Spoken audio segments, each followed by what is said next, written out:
Hello, ladies and gentlemen. This is Under Review with Jared John. Each episode will analyze the impact the sports world has on society, such as gender equality, race, economy, history, and much more. So step up to the plate and come listen in.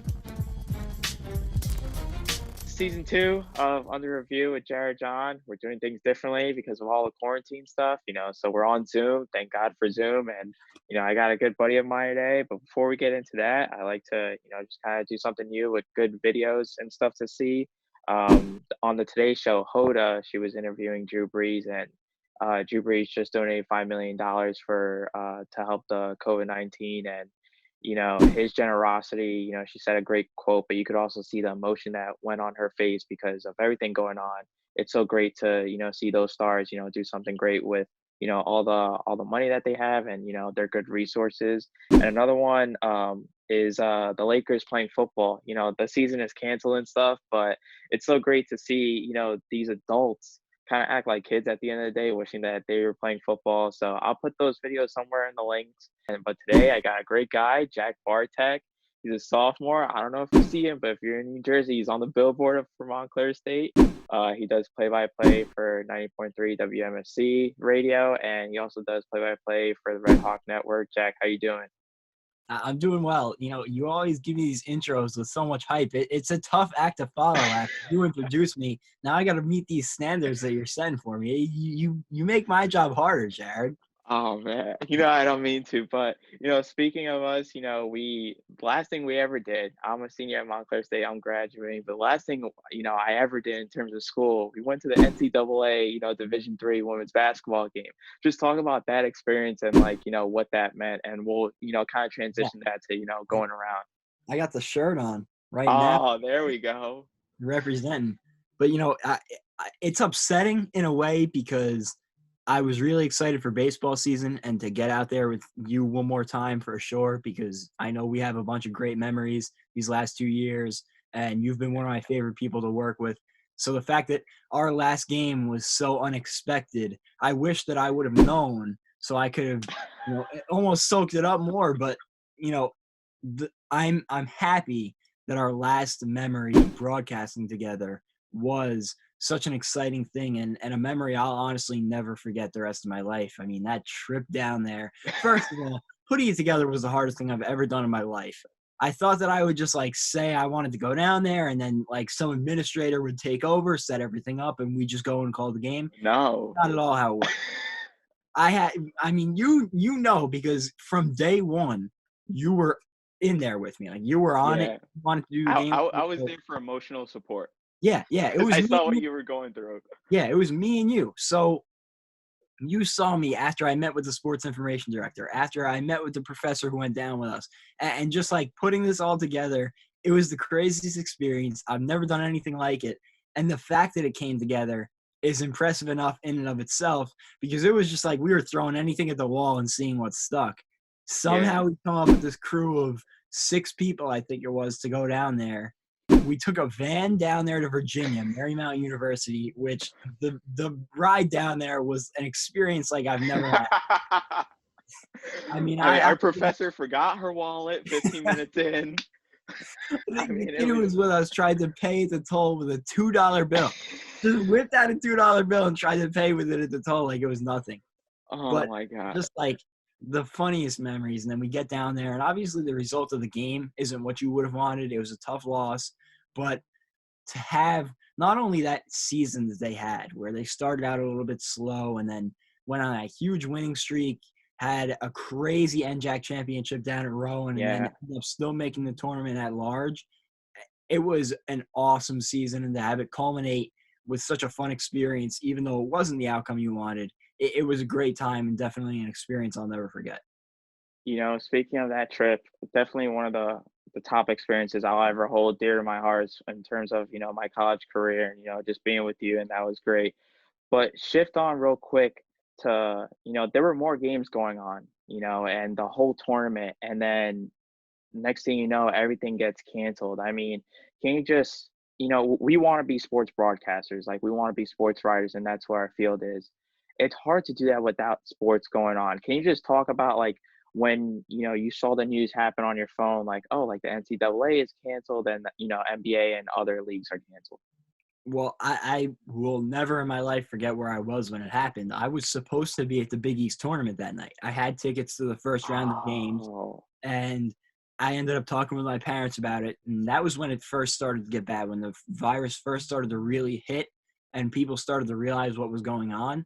And we decided, it's probably not my best idea to go there and, be in such close quarters with a bunch of people, which it ended up not being a lot of people at the game, yeah, just watching it on TV, but it was the right decision not to go in the end. Instead, that night, I ended up going and playing basketball with a couple of my friends, and we're in the gym. We're waiting for one game to finish, and the first ball drops. The game is postponed. The Thunder game is postponed. Thunder Jazz, and I was yeah. like, that's not a good sign. Like things are going to be bad here, because it was right after the Rudy Gobert incident, and that was the first thing that everyone was talking about. And I was like, nah, there's no way. Like, that can't be. And then, of course, minutes later, you get the notification about Rudy Gobert, Yeah. and you're like, well, here we go. And then within minutes, the NBA announces the season is postponed, and it was just like a domino effect. And the next day, I'm still holding out hope. I'm like, well, I got the Big East tournament still. Like, I can watch this. At the Yeah. halftime of the St. John's game, which was a great game, they postponed that tournament. Every other tournament postpones. And then, of course, the big one, March Madness, gone. First Yeah. time in my life I've not experienced the March Madness. It's breaking my heart. I don't know what I'm going to do with No, myself. yeah, it's been a dull March. I'll tell you Yeah, that. for The month sure. of March, nothing happens in the month of March. There's St. Patty's Day. Some people celebrate. Personally, I don't. I'm Hispanic. Um, and then so I always look forward to March Madness. And then, when that fell, it was kind of like I feel like when first it was NBA that canceled, they started canceling the games. And I think it was because of that Rudy Gobert incident. He Yeah. was jokingly like touching the cameras. For those who haven't seen, like, he was jokingly about, talking about coronavirus, and then he touched the cameras of, the reporters that were on the desk. And I think Adam Silver took at it that this thing could spread at an instant. So, it's a tough life without sports, especially for us, who live in, the minute they wake up, you check ESPN and stuff like that. But I mean, you touched upon it too. I mean, it was kind of like a domino effect. So what would you say, because some people praise Adam Silver, to be the first person to like lead, to kind of make sure everything's going. What can you say to Adam, in terms of taking those precautions? Because sports, there's Yeah. thousands of people, and like I always say, sports is that one thing where you go into arena, you don't know anybody around you, and you'll high five them, because things are happening great. Can you just talk about, what Adam Silver did and how important sports is in like society?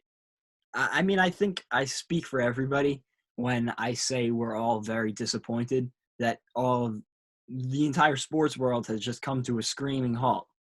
But in the same breath, you have to give Adam Silver nothing but praise. And it just goes along with everything really that he's done so far as commissioner. It just seems like he could do no wrong.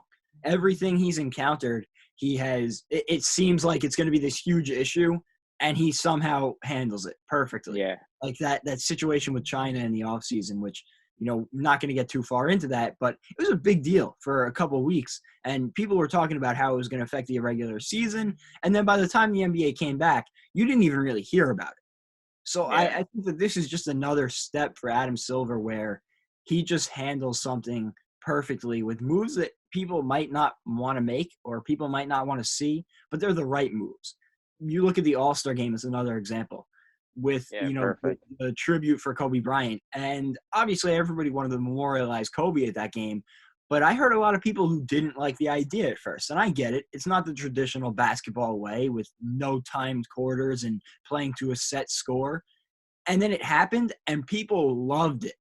Like, he is Yeah, not afraid to take steps that might not be loved at first if he thinks they're the right move. And it just seems like everything he does is the right move. He was the one who I think really put this virus into perspective for a lot of the country who didn't realize it yet. And I know a lot of my friends and people I'm close to didn't really get it. And then when it happened in the NBA, it kind of made it feel like, okay, this is real now. yeah. And I completely agree. I feel like Adam Silver is that perfect, person that people could look up to because he had a mentor in David Stern. And, he worked hard for, being his assistant, being in that position. And then when his time came, life is always about taking opportunities. And then his time came, and we weren't sure because we saw David Stern, personally, like, from the minute we started watching basketball, that's the only person we saw. Yeah. So when Adam Silver came in, we were like kind of worried, and he's hitting it out the park. We talk about how important a commissioner is in terms of sports, and how he's handled it has been amazing. Now we'll turn real quick to the New York Post posted this headline like the day the sports world stopped. And I think that puts it in perfect perspective. With all this going around, you see the NBA, they offer the league pass, to entertain fans, NFL as well. What can you just talk about? I mean, you touched upon it earlier, life without sports, but how important sports is to a person like me or you or the millions other. It's so funny you brought up that New York Post issue because I actually have it. I went out and bought that New York Post issue when it came out because funny story, not to get too far off track, but when we were cleaning out the basement, like 2 weeks ago with my family, one thing that we found was a huge stack of newspapers that my dad kept from when he was younger. And my Yeah, sister was making fun of him, but me and him are going through this stack of newspapers with these historical events. And it's just crazy, like being able to relive those moments through just this piece of paper. And I want to have that newspaper to show my kids one day because I think one thing that you can take away from this situation, although it's not fun having those sports, but one day this is going to be a moment that is going to be a chapter in a history book. Like this is for going sure, to be, 100%. we're living history right now. Even though it's not good history, our kids are going to ask us about this one day, and I want to have that for them. So it's funny you brought that up, but I think that one thing that this issue has really brought to the surface is how much sports unites us, and not having it, how much we're all so down about it. And I think that although there's a lot of negatives to it, I think that there's some positives too, in a sense where no matter how long it takes, you hear like maybe mid-May is a timetable for the NBA and the Yeah, MLB talking about May, June. Whenever sports do come back, you're going to have sold out arenas, sold out stadiums, better ratings than you've ever seen before. Like I know myself, and I know you are, and probably everybody else that's listening to this right now is chomping at the bit to get sports back. And so yeah, when they come back, I'm going to 100%. be taking everything in. I don't care what I'll be watching, like bull riding. I'll be watching like professional cornhole, whatever's on the TV. I'll be watching it. So I think You that know that's what? I never liked golf. I'll start watching golf oh because yeah, even the yeah, PGA was canceled. yeah. It really makes us understand. They say you never realize what you have until it's gone. And I think for a lot of us, we take for granted how easy and accessible sports are to us, and to have them taken away, I feel like it's really going to make us appreciate it that much more when we do get through this. Nobody can predict how long this is going to last, but when it comes back, what precautions do you see them taking, if any? Well, you've heard a bunch of different things. I know one thing I heard from the NBA, I don't know how true it is, but they were considering making sure all the players didn't have it and then going down to the Bahamas and hosting the rest of the games in the Bahamas. So like there's a bunch of different crazy ideas. That's one of the more Yeah, ludicrous ones, but you work back towards like playing with no fans, playing in remote locations where it's more economically feasible. So I think that there's a bunch of different precautions and steps they can take, but I think that from here on out, people are going to realize more, just more from like outside of a sporting aspect, but just in general, how important it is to like wash your hands, shower, yeah, normal things that we should really be doing. But I think that this is kind of bringing a lot of things to light. So just in general, I think a lot of people are going to be more healthy after this.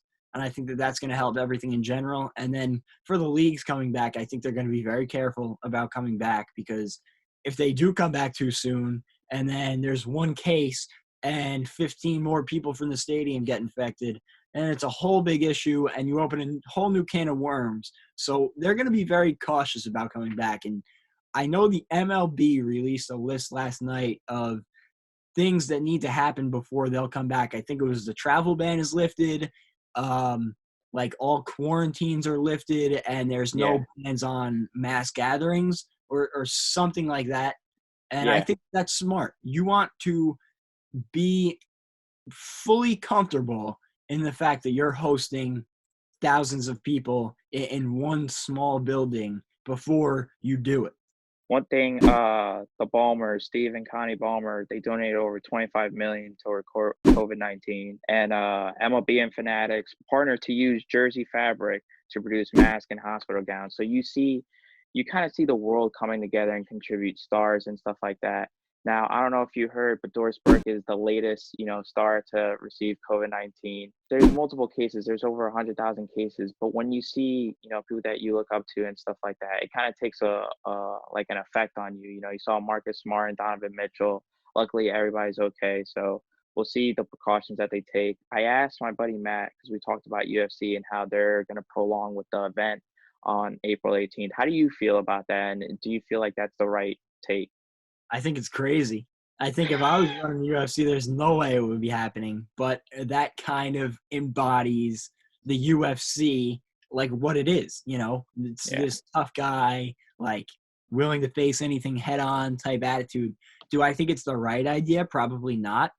But if they're all okay with it and they agree, we can get 25 people here who are all tested and cleared and all of them want to do it, then Godspeed. Yeah. Who am I to tell them no? But in the same sense, if it was me in any, in any space in that event, I would be out. I'd be like, sorry guys, I'll see you in June when this is Yeah. on. But I give them credit for trying, I guess. Yeah. Not only players are making an impact, but also Nike. They have their campaign, quote, "If you ever dreamed of playing for millions around the world, now is your chance. Play inside, play for the world." Can you just talk about Nike taking that approach? Because it's great to see the generosity, going around, because nobody's asking for Nike to do this. I don't really think they're doing it in terms of money. They just want to spread awareness and want to do that. Can you just talk about that campaign, and have you seen it? I have seen it everywhere, because if you follow any athletes on any social media, you've definitely seen it.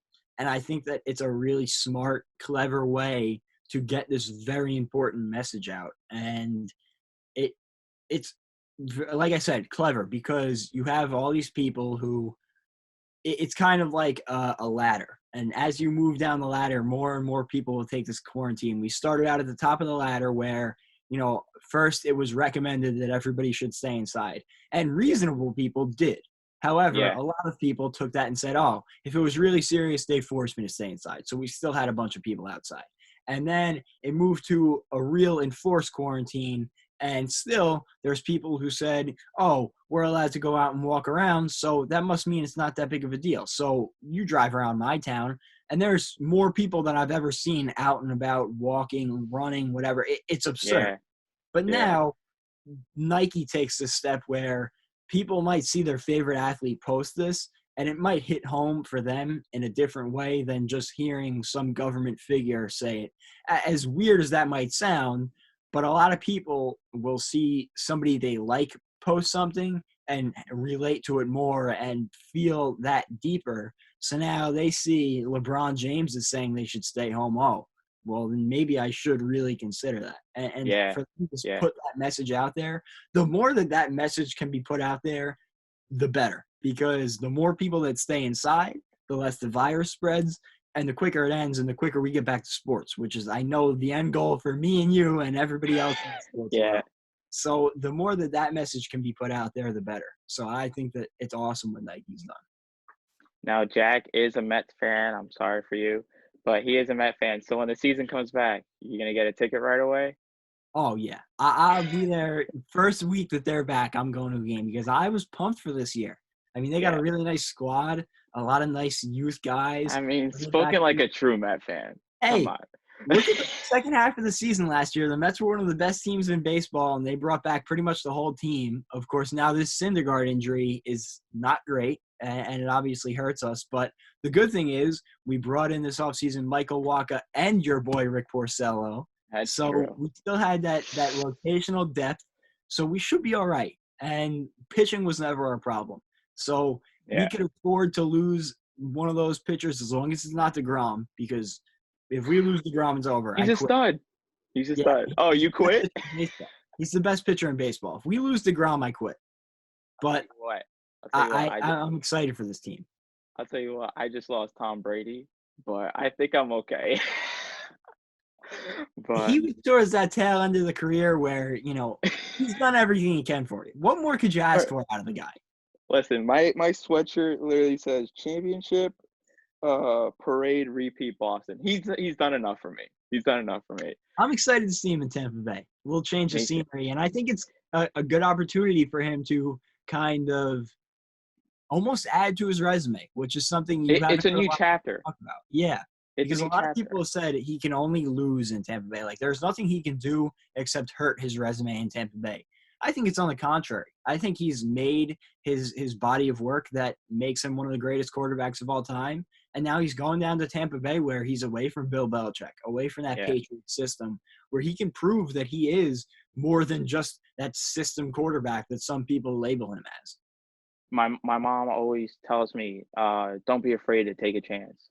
And that's what he did. He moved on, and it's funny because as small as Tom Brady leaving, it relates so much to society, and that's what I think I love about this podcast because I want to make that connection between a sports world like coming back and winning a game can relate to life, never giving up. Tom Brady signing, a different, he's starting his new chapter, and you never need to be worried about, just do it. And it's what Nike always says, just do it, just take that chance. So Jack, I can't thank you enough for doing this, man. I Yeah, of appreciate it. course. I love that message. I think it's a great message, and I think that you're 100% spot on. My senior year, for my speech class, we had to give a speech, a fake TED Talk on anything we wanted. And I did my TED Talk on how basketball relates to life. And I think that you hit the nail right on the head. All these lessons that you take from sports, you can apply to your own life. And that's a great one. Never give up. Always take a chance. Your mom is a very smart lady. I'll tell you that much. But Jared, thank you so much for having me on. And I can't wait till I can come back on and we're talking about real sports and not the Uh, potential of getting sports back. Now, Jack, where can people listen to you? I know you have a show, so I'll give you a little promotion. So my show right now, things are up in the air. But when we get back, I'm not sure if it'll be the same time slot, but if we come back this semester, it'll be Fridays, 1 to 4 p.m. You can listen on WMSCradio.com or on 90.3 on the FM dial. We're also on the iHeartRadio app, so any way you want to listen to that. I'll have my show for 3 hours a week. I'm not sure exactly what it's going to be when we come back because, of course, Yeah, nobody knows what's going on right now. And then, of course, next semester, I'll keep the show going, and we'll have the broadcast back, which you got to come and check one out. I will for sure. I told Jack right after we finished the game, I was like, Jack, I don't know if that'll be my last broadcast ever because I know how tough the field is, but I'm glad it was with you. So thank you, buddy, for everything. I appreciate it. Thank you. And I'm glad that I was the guy sitting next to you for your last broadcast. You're one of my favorite people that I've encountered in Montclair State so far, and I'm happy that you had me on. I appreciate it. That'll do it for episode 2 Under Review. My name is Jared John. I don't know who I'll have next week, but I appreciate you guys listening, and I'll see you guys later.